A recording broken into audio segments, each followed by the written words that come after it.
Amém. Shalom, meu Adonai, que a graça e a paz do Senhor estejam todos convosco. Amém? Amém. Antes de começar, pessoal, gostaria de agradecer muito ao apóstolo Paulo Jesus, que, obviamente, a bispa, pelo convite que me fizeram, que se eles soubessem, quando eu li o convite, quase o coração saiu pela boca, que eu fiquei realmente muito emocionado, por estar aqui pela primeira vez trazendo a palavra de Deus. E confesso que quando a bispa me mandou o flyer dizendo a palavra de Deus, eu falei: Pai, agora é contigo. E vocês não têm ideia do que ele me aprontou.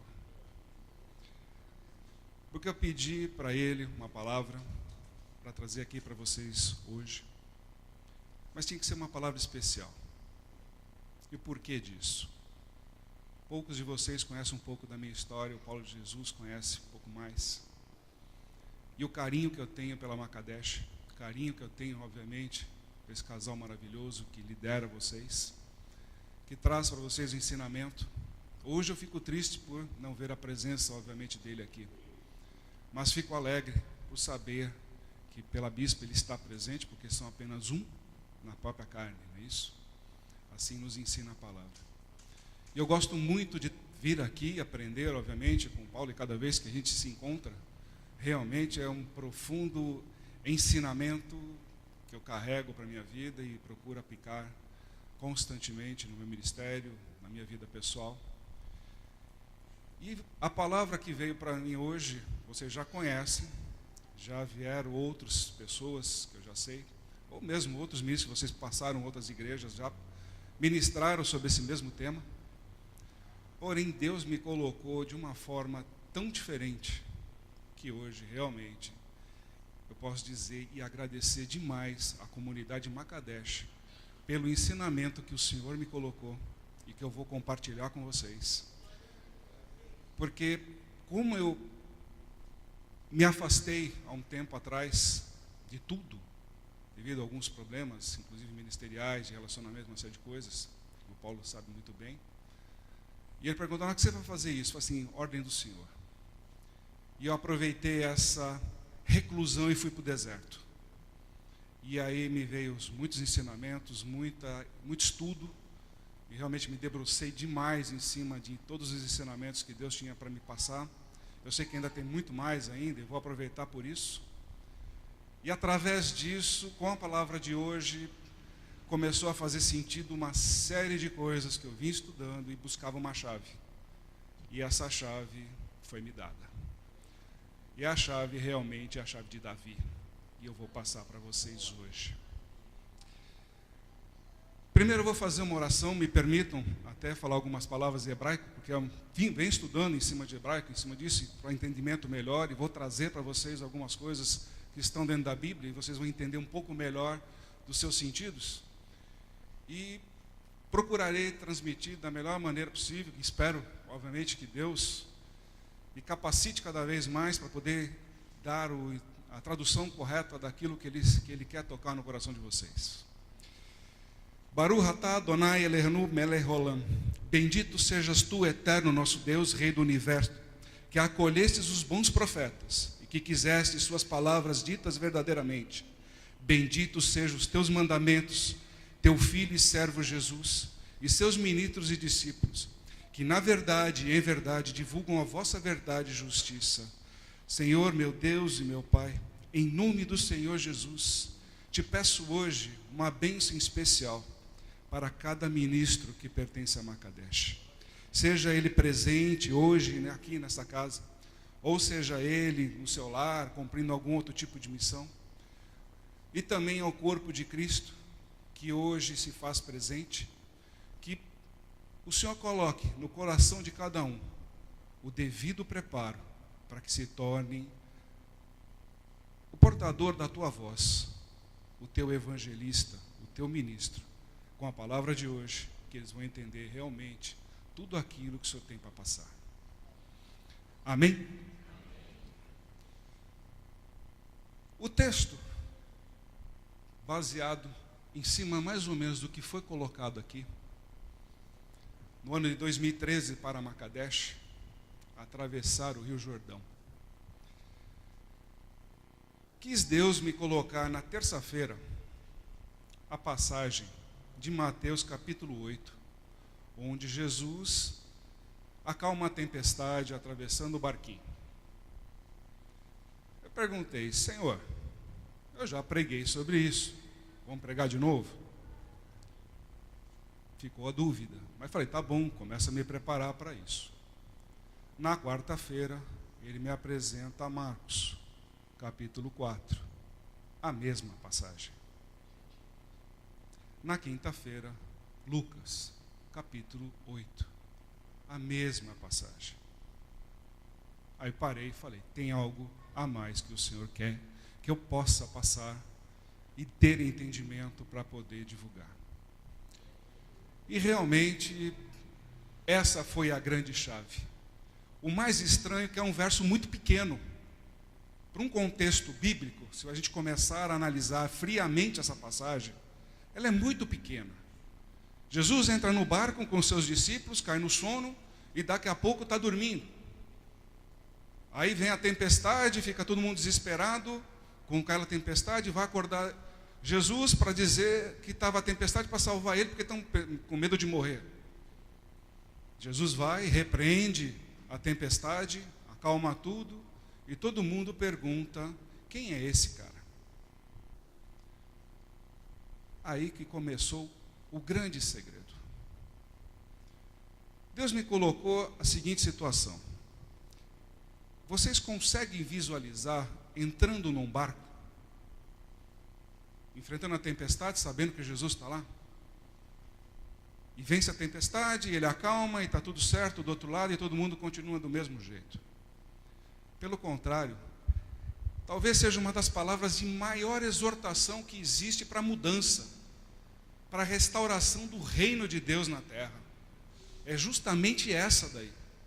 E foi essa realmente a revelação que Deus colocou. Por quê?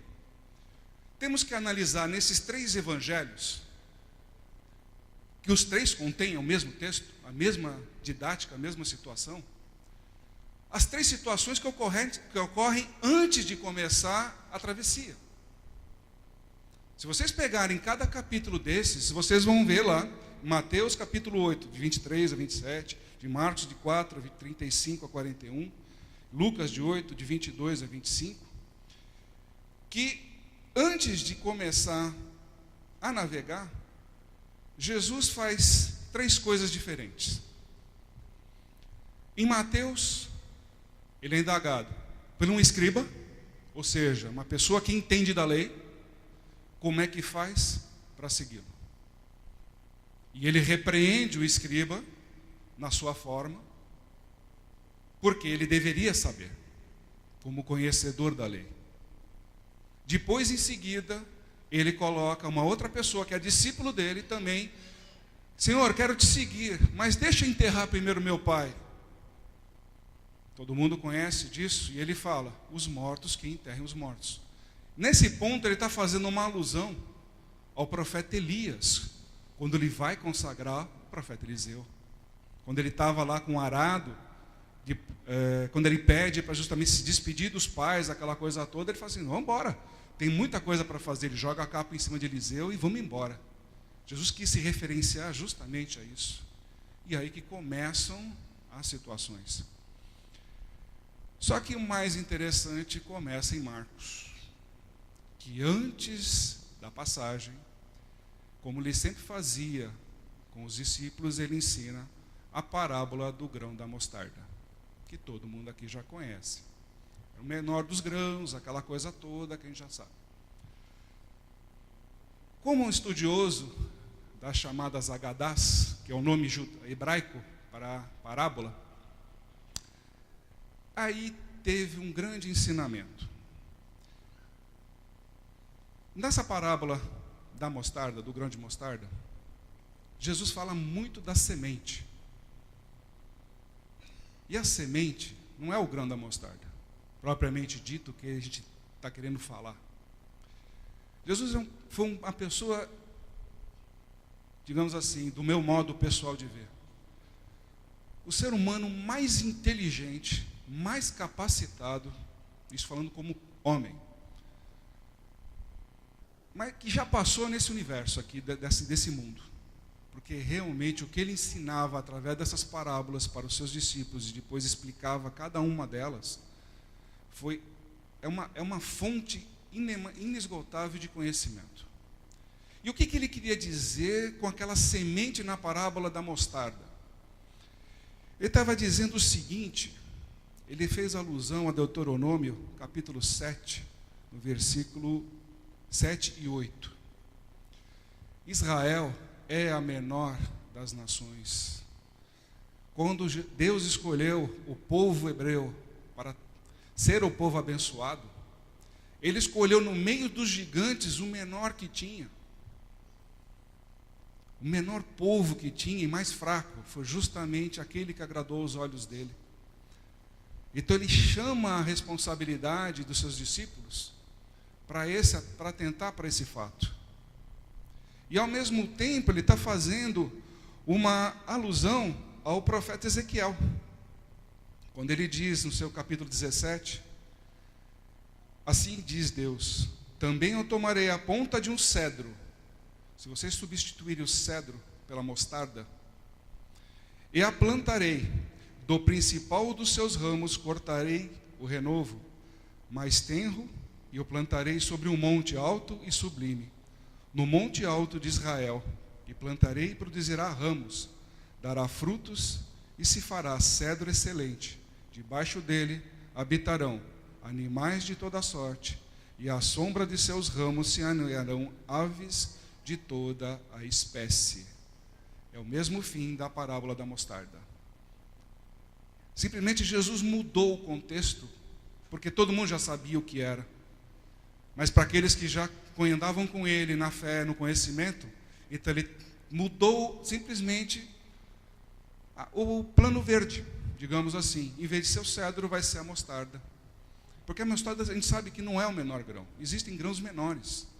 Mas na referência que Jesus quis colocar, enfatizando que era o menor grão, era justamente referente ao povo de Israel, o povo escolhido naquele momento.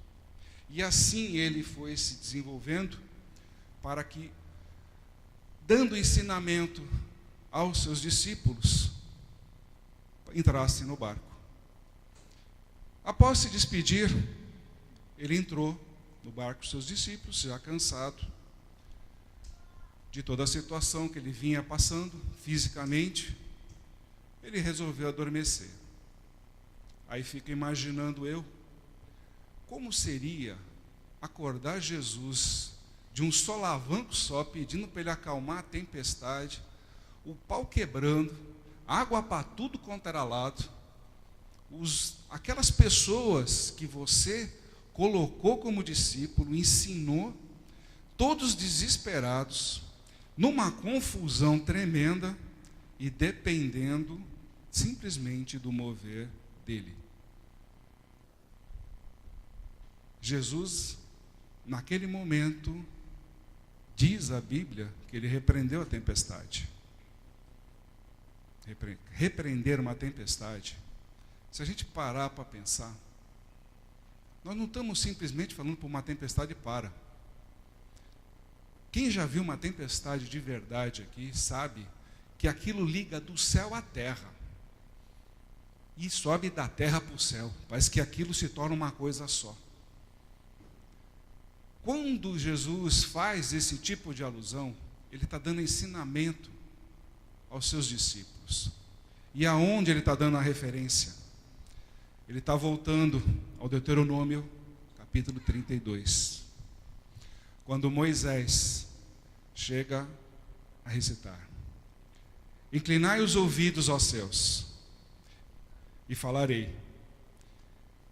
Escutai a terra as palavras da minha boca. Quando Moisés se referiu a isso, escutai, inclinai os ouvidos aos céus, ou seja, ouçam os céus, pelo poder de espiritualidade que ele já tinha, de relacionamento com Deus, ele fez com que os céus escutassem a ele. Mas em contrapartida, ele disse à terra: escuta o que eu vou dizer, para que as minhas palavras não se tornem vãs. Moisés, naquele momento, ele uniu céu e terra. Fez realmente aquilo que somente Jesus conseguiu fazer, que é verdadeiramente o nosso mundo que nós devemos praticar na espiritualidade, é unir os céus e a terra. E de que forma ele fez isso? Por que ele fez isso? O medo de Moisés, já perto do seu fim, já sabendo da sua jornada, é que todo aquele mandamento, toda aquela aliança feita do povo do deserto, perecesse pelo caminho e ninguém mais desse continuidade. Alguns estudiosos dizem até, nas suas traduções, que Moisés estava exortando os ministros nesse momento, que seriam os cargos altos, quando falou aos céus, para que eles assumissem a responsabilidade. Moisés sabe muito bem que o corpo carnal tem o seu tempo de vida, e o nosso também. E assim, aqueles que se seguiriam, que se perpetuassem o ensinamento daquilo que Deus tinha colocado como aliança. E é aí que está a grande diferença com relação a Isaías, que também, nos seus versos, coloca a situação de uma forma bem diferente. Isaías 58. Clama em voz alta, não te detenhas, levanta a tua voz como uma trombeta e anuncia no meu povo a sua transgressão e à casa de Jacó os seus pecados. Desculpa, pessoal. Isaías 1. Ouvi, ó céus, e dá ouvidos, tu, ó terra, porque o Senhor tem falado. Criei filhos e engrandeci-os, mas eles se rebelaram contra mim. O profeta Isaías inverte a colocação. Ele pede para o céu escutar e que a terra ouça. O que ele está dizendo? Terra, escuta aquilo que realmente vem do céu, para que seja dado testemunho daquilo que foi plantado na aliança e vocês estão fugindo do caminho. Vocês estão realmente abandonando todos os ensinamentos, mandamentos que Deus colocou nesse mundo. Vocês não estão sendo seguidores. Vocês querem as bênçãos, mas realmente não estão cumprindo com aquilo que foi prometido. Então Isaías realmente revela toda a transgressão, assim como Moisés. Nos 2 capítulos, tanto de Moisés como de Isaías, há uma repreensão muito grande ao povo, porque realmente o pessoal estaria abandonando. E se a gente olha para o barco naquele momento, o que fizeram os discípulos? Onde estava a fé? O que é fé? Fé é saber e acreditar e crer naquilo que está sendo ensinado. É andar segundo o ensinamento daquele que você reconhece como Filho de Deus. Várias vezes o próprio Filho de Deus, Jesus, se omitiu na colocação dessa expressão. Quando chegou aos discípulos, quem diz que eu sou? E Pedro afirma que ele é o escolhido, que ele é o Messias. Realmente, verdadeiramente, ele assume essa situação. Então, por que resta mais dúvidas? Nós vemos por aí crentes andando, batendo no peito para tudo quanto é lado, mas não anda na fé. Anda na bênção daquilo que é profetizado. Fica na dependência sempre. Se veste de um manto que não é de Jesus. E aonde está o segredo disso? É aí que começa a aparecer a chave. Quando Tiago diz, no seu capítulo 4, chegai-vos a Deus, e Ele se chegará a vós. Eis o grande segredo. Quando nós estamos falando na tempestade, como eu falei, ela liga do céu à terra, e da terra ao céu. Se você quer realmente andar na presença de Deus, faça com que você suba para que Ele te encontre. Ande nos caminhos do Senhor. Faça com que Ele se aproxime de você. Interaja com Deus. Como Moisés conseguiu isso? Interagindo com Deus. Como Elias conseguiu isso? Interagindo com Deus. Seja de dia, seja de noite. Ele começa a resplandecer. Como foi mesmo colocado na própria palavra. Que o próprio rosto de Moisés resplandecia. Se tornava a luz. Eis os grandes segredos que começam a ser revelados pela passagem desse simples riozinho, desse simples lago, digamos assim. Esse preparo da palavra do Senhor para os seus discípulos. Essa exortação que Ele dá na repreensão que é colocada na Bíblia. Ele não está simplesmente repreendendo o vento, a tempestade, nada disso, a água que está entrando no barco. Porque isso são criações de Deus e naturalmente elas agem. Mas sim, aquela fé que Ele esperava que os seus seguidores tivessem. O grande mistério começa quando você começa a entender, onde Isaías 58, quando Deus usa a boca do profeta para dizer, quando você começa a se relacionar com Ele, Ele diz, então romperá a tua luz como a alva, e a tua cura apressadamente brotará, e a tua justiça será diante de ti, e a glória do Senhor será a tua retaguarda. Pessoal, muitos dizem ser iluminados, serem isso, ser aquilo, mas se não tem um relacionamento verdadeiro com Deus, não consegue entender a restauração, não consegue entender o rompimento com o passado, não consegue entender o rompimento com as marcas do mundo. Essa semana mesmo, uma pessoa me perguntou, uma mentirinha só é pecado? Falei, pela lei é. Mentira é pecado.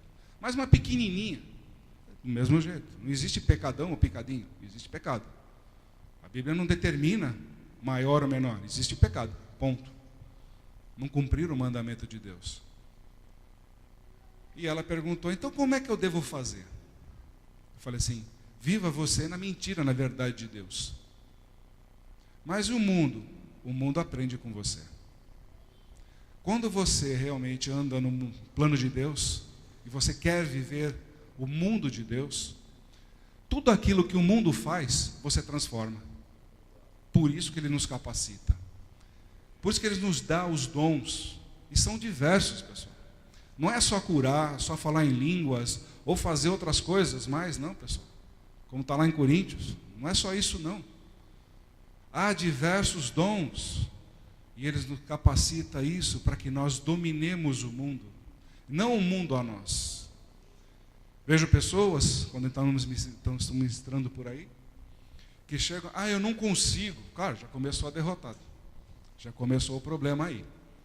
Você consegue, porque você crê em Jesus. Você crê que Ele é teu Salvador, você crê que Ele está contigo. Ele te abraça e te circunda, e está sempre ao teu lado. Quando você começar a entender o que é viver na fé verdadeira, se lançar, sem medo, sem ressalvas, você começa realmente a ser capacitado por Ele. E é aí que está a grande diferença. Nós estamos aqui para fazer a diferença. Jesus foi a luz do mundo e é a luz do mundo. E o mínimo que Ele espera da gente é que sigamos o mesmo caminho. Ele não nos fez cópia. Deus, quando fez o homem, fez imagem e semelhança. Ele não fez um clone. Ele não fez uma cópia. Se você olhar para você mesmo aí, você pode dizer que você é um original de Deus. Você é aquele que Ele fez, do jeito que Ele acredita, do jeito que Ele fez certo, porque Ele tem um propósito enorme para a tua vida. Só que você precisa descobrir, despertar isso daí dentro de você. Você precisa reavivar esse teu relacionamento. Não é o avivamento da igreja, não, mas é o avivamento pessoal de você, no seu relacionamento com Deus. Para que você está aqui hoje? Já perguntou? Simplesmente para adorar a Deus ou para cumprir um plano de cotas que você tem que aparecer na igreja? Eu creio que não, pessoal. Quando nós estamos aqui para adorar o Senhor, nós estamos aqui para nos entregar de corpo e alma. Do mesmo jeito que o pessoal do louvor fica aqui, que a gente se emociona grandemente dali, quem está sentado assistindo, com toda a entrega que eles fazem, o mínimo que nós podemos fazer daí sentado é fazer o mesmo. É se entregar. Quando passa daquela porta para dentro, se entrega. Vamos à luta. Aqui não há o inimigo contra vocês. Pelo contrário, o inimigo está lá fora, porque o inimigo não entra na casa de Deus. O inimigo não quer saber de ficar aqui dentro, porque ele sabe que vai levar chumbo. O verdadeiro inimigo está lá fora. Só que como a gente vence isso, pessoal? Aí que vem o final da história. Quando Jesus chega do outro lado, ele chega em Gadara. Era uma das cidades que pertenciam a Decápolis. E Decápolis simplesmente era uma demarcação feita pelos romanos. E justamente Jesus entra onde? Num cemitério. Jesus não fala nada. O próprio demônio vem tomar satisfação com ele. Vem tu antes do tempo me afrontar? Jesus não fala nada. A única coisa que Jesus depois de um tempo pergunta é quem era ele. E ele fala que é legião. Porque eram muitos. E depois se lançam nos porcos. E os porcos, pelo que diz a própria Bíblia, são animais impuros. Nem o próprio judeu comeria. Então essa alusão também é vontade do Pai, mostrar nesse ensinamento. O que nós temos aqui? Todo o ensinamento feito antes do barco. O barco ensinou os discípulos a usarem a sua fé. E depois disso, Jesus ensina a enfrentar o mundo. Como é que você enfrenta o mundo? Se preparando, usando a Makadesh como seu barco. Só que você tem a entrada e você tem o meio, para que você chegue lá fora e enfrente os demônios.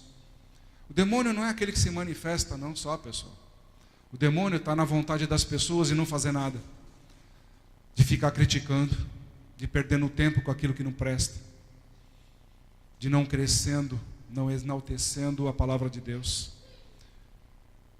Fazendo presunção, julgamentos, tudo aquilo que não pertence à vontade de Deus. O grande mistério que se revela é quando Jesus diz, em Marcos 1,15, e dizendo, o tempo está cumprido e o reino de Deus está próximo. Arrependei-vos e crede no Evangelho. Quando Jesus fala isso, ele já está colocando a restauração da igreja. É aí que começam a andar os discípulos. É aí que ele já está pronto do seu ministério para dar andamento a cada um de vocês. Quando Moisés coloca nas leis, as leis que eu te dou hoje, não é ontem, não é amanhã. A lei continua valendo hoje. Porque a graça está sobre nós. A graça de Deus passeia pela igreja. A graça de Deus passeia por cada um de nós, nos acompanha em nosso dia a dia, para aquele que verdadeiramente creia. Mas só não é de graça que a gente vive. Nós precisamos da lei. Não só de lei também vivemos, porque senão sairemos condenando todo mundo e iremos na terra, porque a terra nos ensina a condenar. Mas quem anda na graça, orientado pela lei, anda com Jesus. Porque é assim que ele ensinou. É assim que ele deu a maior lição. Quando ele volta e o escriba pergunta para ele, quais são os mandamentos? Amará teu Deus de toda a tua forma, de todo o teu ser, de toda a tua competência, de todo o teu amor, de toda a tua essência, de todo o teu ser. E assim o segundo mandamento se repete quando se fizer ao seu semelhante. E o que nós notamos hoje em dia na rua, o que é? Semelhante atacando semelhante. Seja por palavras, seja por agressões físicas. Quanta gente vê, fala na própria igreja, batendo palma, louvando ao Senhor, e lá fora, senta a borracha. Adora ver o irmão sangrando, machucado, dizendo que é forte. Eu fico admirado com algumas coisas que as pessoas falam do reino de Deus. Não, que o forte é forte, é forte. Eu falei assim, imagine então quando descobrirem que Ele é o Senhor do universo. O tamanho de poder que esse abençoadíssimo e bendito ser nos fez. Nos criou sua imagem e semelhança. Senhor, vamos nos aproximar cada vez mais de Deus. Fazer realmente valer, cumprir os ensinamentos de Jesus na nossa vida. Paulo mesmo diz, fui chamado e vou para Jerusalém. E o pessoal fica com medo, fala, não, Paulo, vão lá te prender, vão te fazer. Não tem problema. Mas por que você vai lá? Eu vou lá, porque assim o Espírito Santo determina. Haverá sim tribulações e prisões, mas eu vou para Jerusalém. Ele foi feliz, enfrentou as tribulações, enfrentou as prisões, enfrentou tudo. Como nós sabemos, a própria mensagem que ele fala, enfrentei o bom combate, guardei a fé. Quantos nós vemos por aí que começam as primeiras tribulações, acabou a fé e não está pronto para o combate? Pessoal, ser de Deus é estar pronto para qualquer combate. Pode se levantar o que for, seja o que vier pela frente, a vitória está na tua mão, porque o Senhor é contigo. É assim que Ele prometeu, é assim que Ele vai fazer, é assim que Ele vai executar o plano que Ele colocou para esse mundo. Então sejam hoje, pessoal, abençoados de Deus. Não saiam daqui hoje simplesmente como mais um culto cumprido. Mais um que passou e deu a informação e deu a palavra de Deus. Tem uma semana transformada, já começa a planejar agora. A sua segunda, a sua terça, a sua quarta, a sua quinta, a sua sexta, o seu sábado. Como chegará aqui no próximo domingo? Sinceramente, eu gostaria muito, muitíssimo, que no próximo domingo, o próximo pregador, não desmerecendo ele, que eu amo ele muito, mas que eu gostaria que o altar fosse forrado de testemunho. Que subisse aqui no altar a igreja inteira, para dar verdadeiramente testemunho. Porque eu sei que hoje, para aquele que tem a capacidade de enxergar o andar de Deus por essa igreja, ter a capacidade de vislumbrar essa graça passeando sobre a cabeça de cada um, dizendo no ouvido de cada um, o teu problema hoje caiu por terra. Porque como ele mesmo diz, soarei a trombeta, ou seja, falando no hebraico, tocarei o shofar. O que é o shofar? Não é simplesmente um chifre de antílope que a gente usa para tocar. Tocar o shofar, ouvir o shofar, é estar no Sinai naquele exato momento em que nossos antepassados ouviram a voz de Deus. E hoje ela ecoa por aqui. Hoje ela diz, estou rebentando todas as muralhas. O Jericó da tua vida hoje está derrubado. O brado de Deus sobre a tua vida é forte. É forte mesmo, pessoal. Hoje vocês vão para casa, tenho certeza, de uma forma diferente. Pastora, até peço que você venha até aqui, porque hoje você fez uma oração por uma criança. E hoje eu tenho certeza que Deus vai tirar ela de lá. Tenho certeza. Do mesmo jeito que Ele me dá a visão, fala comigo, pelo menos eu consigo ouvir a sua voz. Eu tenho certeza que hoje vai ter boas notícias. Para a honra e glória dEle. E vai ser testemunha aqui no próximo domingo.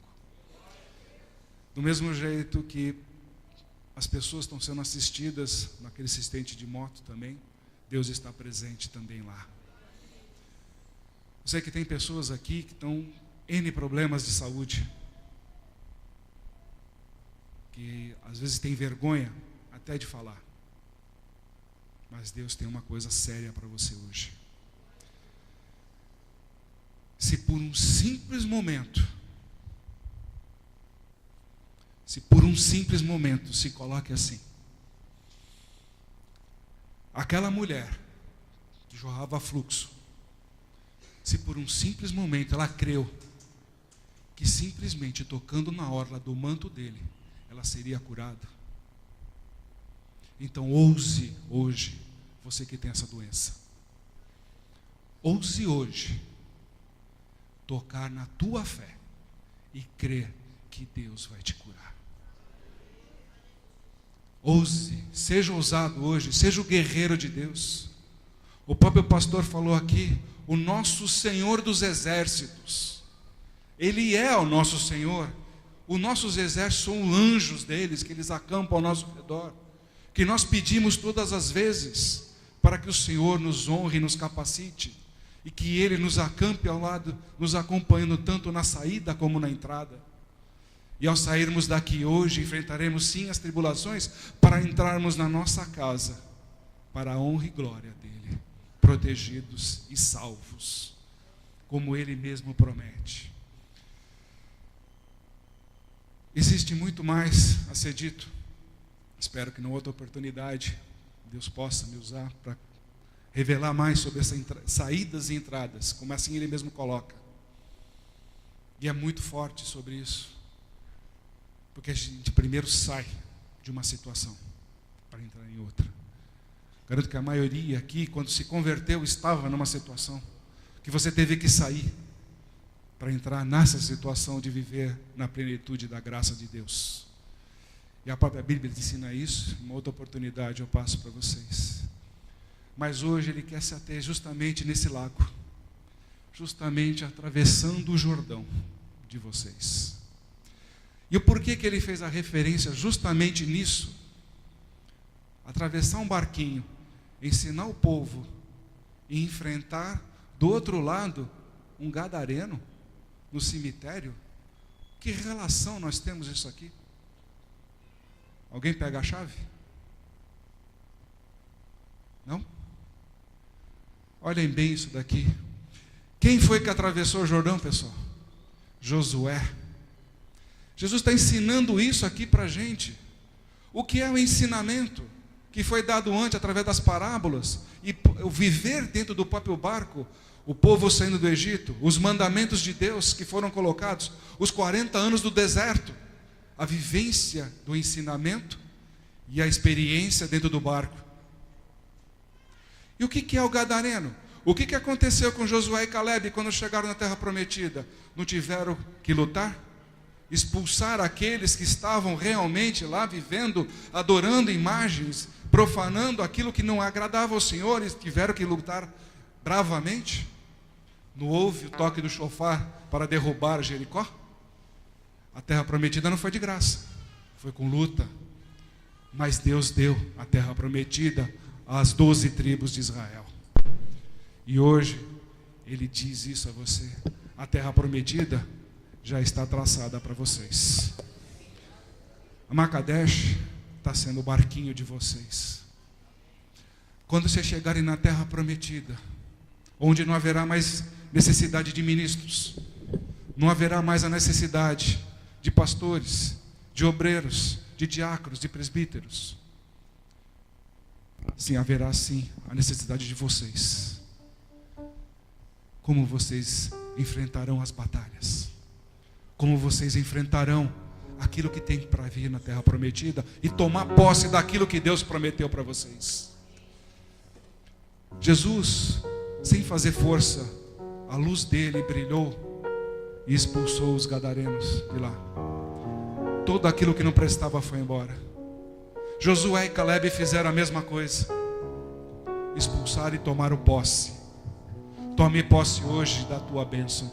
Tome posse hoje da graça de Deus sobre a tua vida. Aquilo que Deus prometeu, Ele vai cumprir. Ele não colocou você nesse mundo simplesmente para ser um mero passageiro. Ele colocou você nesse mundo para ser um abençoador, para trazer as pessoas à verdade. Muitas vezes eu sou criticado por andar no meio judaico, mas o que eu estou trazendo de judeu, aceitando Jesus na vida deles, mudando os dogmas, arrebentando tudo isso, mesmo que eu usando o meu talite, usando o meu kippá, eles entendem o que é viver na graça do Senhor Jesus, entendem o que é viver o povo do deserto na plenitude de Jesus.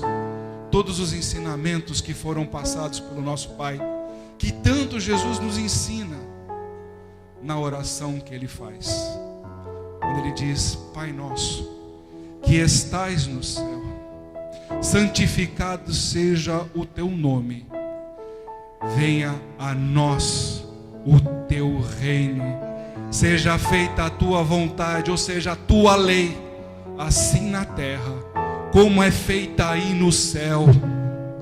E o pão de cada dia que nos dá hoje, ou seja, todo entendimento, a fonte de vida que nos dá, que nos capacita, nos livra de todos os maus, nos ensina a perdoar.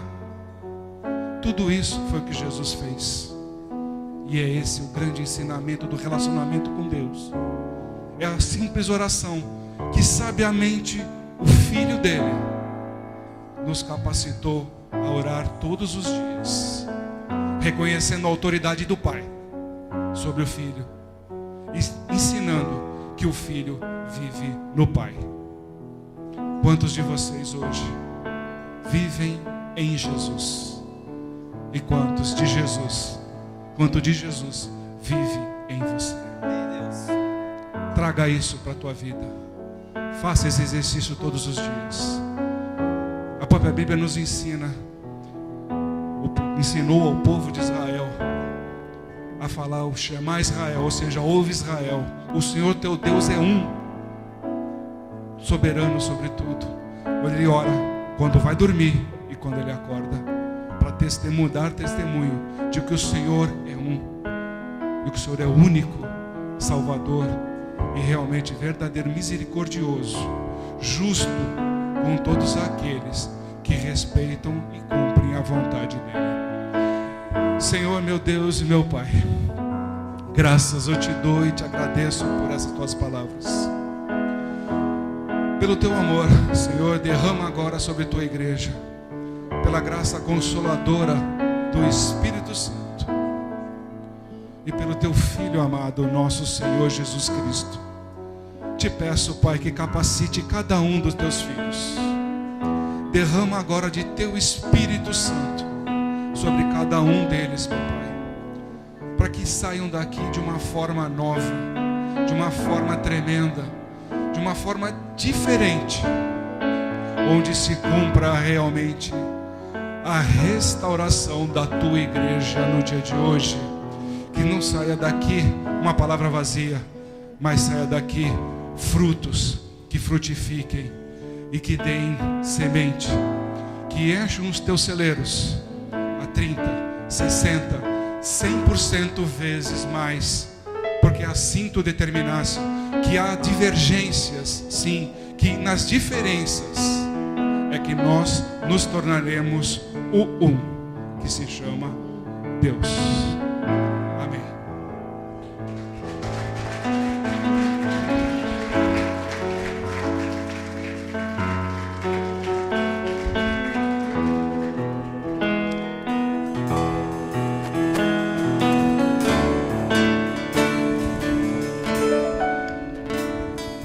Tem ciúmes de mim, o teu amor é como um furacão, e eu me rendo ao vento de tua misericórdia. Então de repente não vejo mais minhas aflições, eu só vejo a glória e percebo quão maravilhoso Ele é e o tanto que Ele me quer. Declare: oh,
Tua misericórdia. Então de repente não vejo mais minhas aflições, eu só vejo a glória e percebo quão maravilhoso Ele é e o tanto que Ele me quer. Cante isso. Ele me amou, Ele me ama, Ele me amou,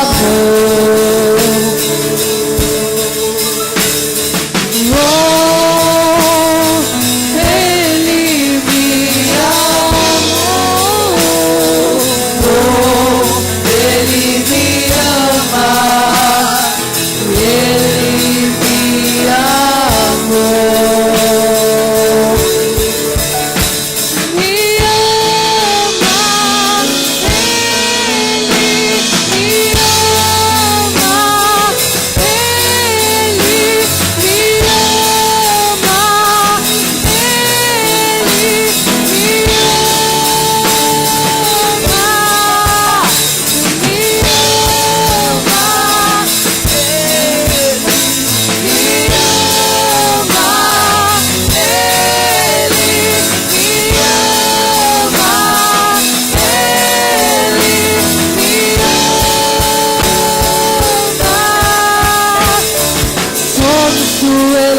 Ele é nosso galardão, seu olhar de graça nos atrai a redenção.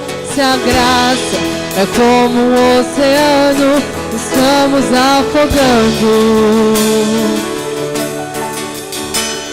O céu se une à terra como um beijo apaixonado.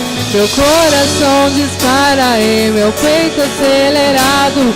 Não tenho tempo pra perder com ressentimentos quando penso que Ele me ama, Ele me ama, Ele me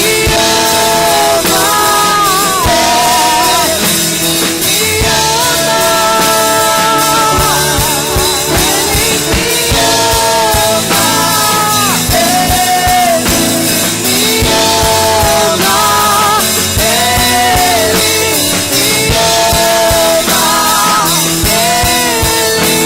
Suas mãos e adora o Rei dos Reis neste lugar. Ele me ama,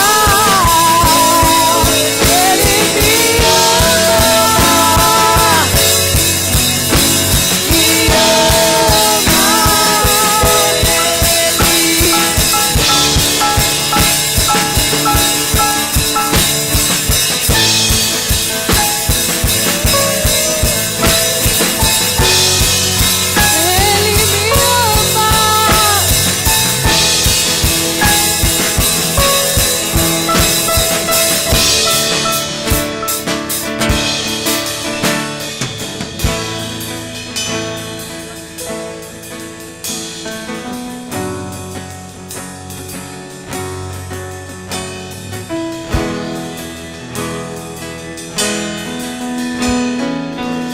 Levante sua mão e vamos orar.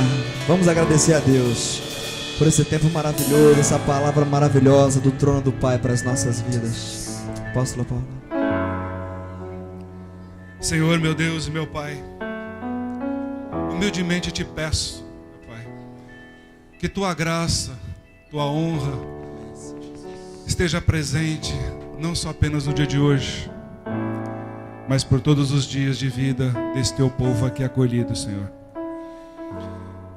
Que sejam repreendidos todos os devoradores, todos os gafanhotos que atuam pela vida de teu povo. Seja não apenas da Makadesh, mas por toda a família que aqui está presente. Cada coração que aqui está habitando hoje, meu Pai, no teu lar, no teu templo sagrado, meu Pai, que leve para sua família esta bênção. Que sejam, sim, Pai, convertedores, que use a voz de cada um deles, Senhor, não apenas para te adorar e te glorificar, mas como tua palavra, Pai, para tocar os corações, como assim o Senhor fez no dia de hoje, no coração de cada um, que eles toquem também o coração. Transfira agora a unção poderosa, Pai, sobre cada um aqui presente. Que num dia o Senhor derramou um azeite na minha cabeça, meu Pai. Derrame agora o teu azeite santo. Que eles tenham o dom da palavra, meu Pai, para que eles quebrantem os corações que estão perdidos pelo mundo.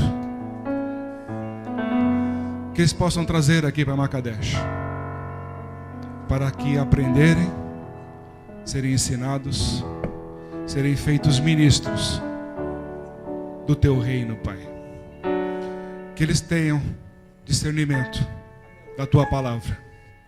Que eles tenham, como o próprio louvor diz, acima de qualquer coisa, amor pelo semelhante, amor por si próprio. Transmitam amor, que verdadeiramente amem como amam a Ti, como o Senhor nos ama, como o Senhor nos derrama da Tua graça, como o Senhor derrama da Tua glória sobre todos nós, Senhor. Nos dê uma semana de paz, de tranquilidade, mas se for preciso vir a tempestade, que venha a tempestade, porque sabemos que o Senhor é conosco. O Senhor é o Senhor dos exércitos, aquele que vai à frente, como foi com justamente o pessoal do deserto, aquela coluna de fogo que vai à frente, abrindo o nosso caminho, preparando a nossa entrada, porque nós saímos, sim, saímos da posteridade para entrar na tua eternidade, para todo sempre, vivermos no teu reino, no teu templo, na tua glória e na tua presença. Amém.